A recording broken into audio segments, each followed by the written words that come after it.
न्याय युद्ध में एक तरफ भारत के ही नहीं बल्कि इस पूरी दुनिया के सबसे लोकप्रिय नेता आदरणीय नरेंद्र मोदी जी की सेना है। दूसरी तरफ उस पार्टी का कैंडिडेट है जो पंजाब में ये कहती है कि मैं हरियाणा को एक बूंद पानी तक नहीं दूंगा।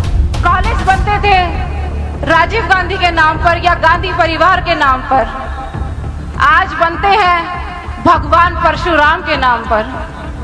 कौशल यूनिवर्सिटी बनती है भगवान विश्वकर्मा के नाम पर।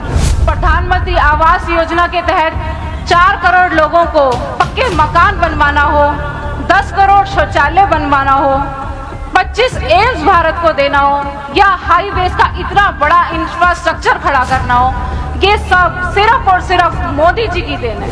उसी विश्वास के साथ आने वाली 25 मई को आपने कमल का बटन दबाकर अपने पूरे राष्ट्र को जगमग करना है। धर्मभूमि कर्मभूमि कुरुक्षेत्र की धरती पर चुनावी बिगुल बज चुका है और आने वाली 25 मई को इस न्याय युद्ध का एक चरण है जिसमें आपको अपना महत्वपूर्ण योगदान देना है।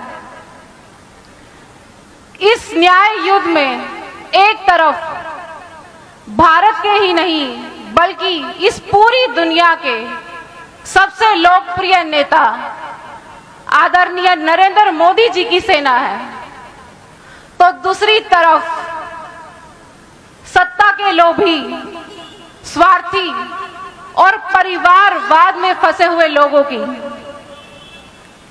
एक तरफ जहां मोदी जी का उद्देश्य है भारत को किस प्रकार सशक्त और विकसित राष्ट्र बनाया जाए, तो दूसरी तरफ विपक्षियों का सिर्फ एक उद्देश्य है कि मोदी जी को किस प्रकार हटाया जाए। एक तरफ जहां मोदी जी रामलला के लिए संघर्ष करते हैं, वहीं दूसरी तरफ ऐसे लोग हैं जो रामलला की प्राण प्रतिष्ठा का निमंत्रण तक ठुकरा देते हैं। एक तरफ जहां मोदी जी देश के अलग अलग नीतियों का किसान भाइयों के लिए अलग अलग नीतियां रोज चलाने पर लगे हुए हैं कैसे किसानों का उद्धार हो, तो दूसरी तरफ उस पार्टी का कैंडिडेट है जो पंजाब में ये कहती है कि मैं हरियाणा को एक बूंद पानी तक नहीं दूंगा।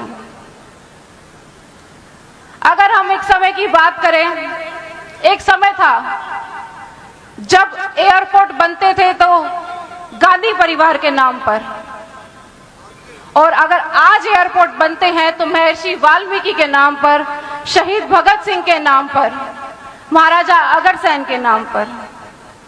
कॉलेज बनते थे राजीव गांधी के नाम पर या गांधी परिवार के नाम पर, आज बनते हैं भगवान परशुराम के नाम पर।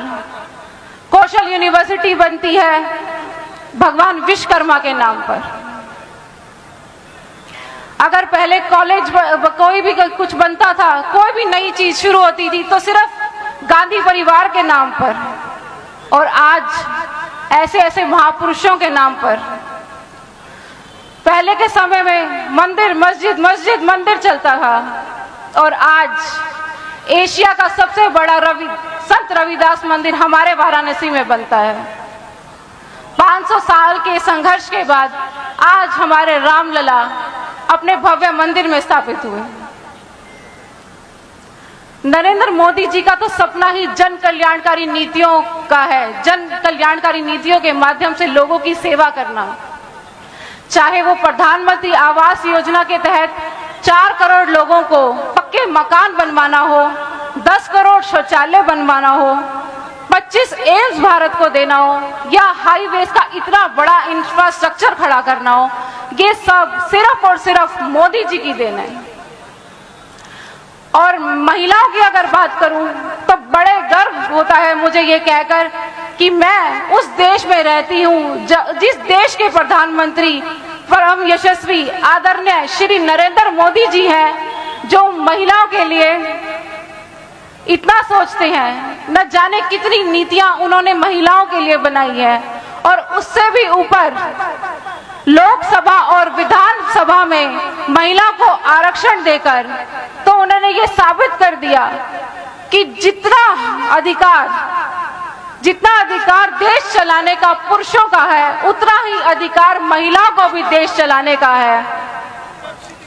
एक बार मेरी नारी शक्ति से कहूंगी, जोर से नारा लगा दे, नारी शक्ति, नारी शक्ति। आपकी आवाज ऐसी होनी चाहिए कि यहाँ बैठे पुरुषों तक को कमी को ना रखे। महिलाएं थोड़ी संख्या में कम है, पर आवाज ऐसी हो पुरुषों के मुकाबले की, नारी शक्ति, नारी शक्ति। बहुत बहुत शुक्रिया। नरेंद्र मोदी जी का तो सपना ही ये है कि 2047 तक भारत को विकसित और सशक्त राष्ट्र बनाया जाए। ऐसे ही हम भी अपने 1.5 वर्ष के कार्यकाल में हर जगह विकास कार्य लगवाने में लगे हुए हैं। आप देखेंगे शहर की 36 बिरादरी की धर्मशालाएं, चौपाल, सभी का नवीनीकरण चल रहा है या पूरा हो चुका है। 300 से ज्यादा टेंडर लग चुके हैं और भी आपको विश्वास दिलाती हूं कि आगे आने वाले समय में विकसित कैथल की कोई सीमा नहीं रहेगी। और आपको कहना चाहूंगी कि अगर आप चाहते हैं कि ये विकास का पहिया ऐसा ही चलता रहे और ऐसे ही विकसित भारत का संकल्प हमारा और दृढ़ होता रहे, तो हमें मोदी जी को ताकत देनी है। और ये ताकत कैसे आएगी? कैथल शहर श्रद्धालुओं का शहर है। यहाँ राम भक्त भी है और श्याम भक्त भी।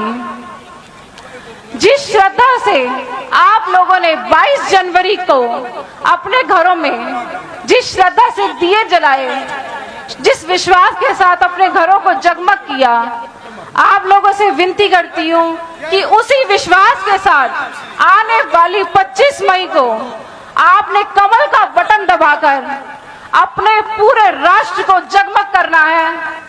ऐसा संकल्प मैं आप लोगों से चाहती हूँ। एक बार जोर से जयकारा लगाकर नवीन जिंदल जी को आश्वस्त कर दीजिए कि कैथल शहर से उन्हें रिकॉर्ड तोड़ मतों से जीत हासिल होगी। भारत माता की, भारत माता की। सत्यमेव सत्यमेव। जय श्री राम, जय श्री राम। वंदे वंदे वंदे। बहुत बहुत शुक्रिया जी। बिल्कुल 4 जून को हम सब यही इकट्ठा होके जब एक बार फिर से दिवाली मनाएंगे और जय घोष के नारे लगाएंगे। जय श्री राम।